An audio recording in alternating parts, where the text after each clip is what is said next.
Hello everyone, good morning. তো আগের ভিডিওতে তো বলেইছি যে আমি বাপের বাড়িতে এসেছি, আর যে বোনটা আমার পাশে দেখতে পাচ্ছ ও কিন্তু কাল এসেছে, আমিও তো দুজনকে দেখিনি। তো ঘুম থেকে উঠে তো দুজনকে দেখলাম, তারপর ওর সাথে অনেকক্ষণ গল্প করলাম। গল্প করার পর ও চলে গিয়েছে। তারপর আমাকে মা চা বানিয়ে ডাক দিল, তো আমি ব্রাশ করে এখন চা খেতে আসলাম।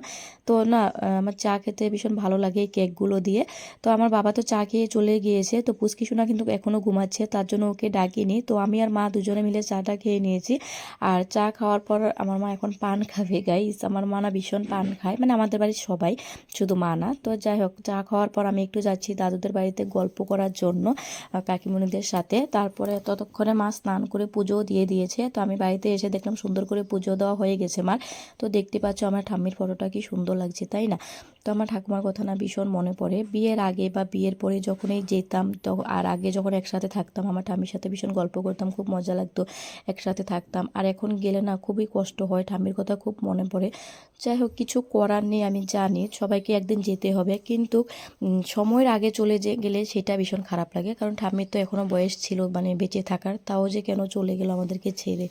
তো যাই হোক, ভীষণ কষ্ট লাগছিল সেগুলো ভেবে। তারপর এখানে চলে গেলাম দাদুদের মাঠে একটু সবজি খেতিটা দেখতে। তো এখানে দেখতে পাচ্ছ আমার দাদুরা অনেক সবজি খেতি লাগিয়েছে। দাদু ঠাকুমা যাওয়ার পর ভীষণ একা হয়ে পড়েছে। তো এনি টাইম মানে মাঠেই থাকে, সবজি খেতিতে চাষবাস করতে থাকে। আগের থেকেও দাদু করতো, কিন্তু এখন একটু বেশি মানে মাঠে পড়ে থাকে, কারণ বাড়িতে গেলে হয়তো দাদুর কষ্ট হয় বা মনে পড়ে ঠামের কথা, তার জন্যই আর কি। তো সবজি খেতিটা তো দেখিয়ে দিয়েছিলাম, তো একটা শর্ট ভিডিও তো বলেছিলাম যে কী কী চাষ করেছে, কী কী লাগিয়েছে। তারপর আমি সেখান থেকে মানে চলে গেলাম একটা মাসির বাড়িতে। তো এখানে দেখতে পাচ্ছ পুষ্কুসোনা ভাত খাচ্ছে। তারপর ঘরে চলে আসলাম। তো পাশের বাড়ি মাসি ছিল ওটা। তো এখানে যে আগের দিনের কুল আর কমলাগুলো এনেছি, এগুলো নিয়ে মার সাথে খেলা করছিল পুষ্কুসোনা। তারপর আমার ঠাম্মি একটা ফোন করে বলেছিল আর কি ওদের বাড়িতে মানে পিঠা বানিয়েছে, খেতে যেতে।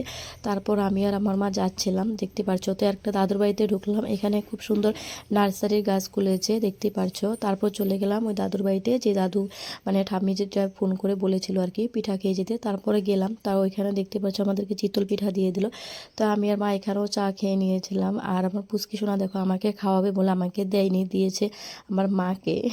তারপর আর কি, তারপর চা খেয়ে বাড়ি চলে আসলাম। তো সকালবেলা তো এত চা খেয়ে দুবার চা খেয়ে নিয়েছি, আর খিদেই নেই। তারপরে বাড়িতে এসে স্নান করে রেডি হয়ে পড়েছি। তো আমার মা এদিকে রান্না করে নিচ্ছে, ফুলকপি আলু দিয়ে মাছ রান্না করছে। তো আমি একটু কাকিমণিদের সাথে দেখা করে আসি।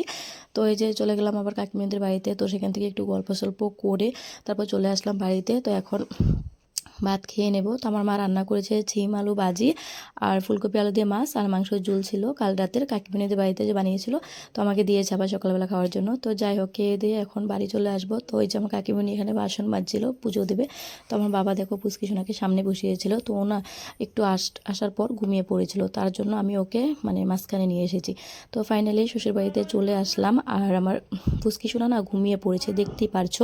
তো আমি এখানে পুচকি সোনাকে ঘুম পাড়িয়ে তো একটু ভিডিও করে নিয়েছিলাম। তারপর আর কোনো রকম ভিডিও করা হয়নি। হয়ে গেছে সন্ধ্যা। তো সন্ধ্যার সময় আমার পুচকি সোনা দেখতে পাচ্ছি এখানে খাবার খাচ্ছে আর আমার সাথে গল্প করছে। আর আমার না এই পুচকি সোনা ছোটো ছোটো ভিডিও পার্টগুলো তুলে রাখি বা পরেও দেখবো, তার জন্য কিন্তু ভীষণ ভালো লাগে, খুব আনন্দ লাগে। তো দেখতেই পারছো এখানে খাবার খাচ্ছে। তারপর এখন পুচকি সোনা কিন্তু পড়তে বসবে। তো ঠাম্মি বলছে পড়ার জন্য। তো এখানে দেখো কী পড়ছে আমি জানি না। তো যাই হোক, আজকের ভিডিওটা এই পর্যন্ত। কেমন হয়েছে অবশ্যই কমেন্ট করে জানিয়ে, ভালো লাগলে লাইক।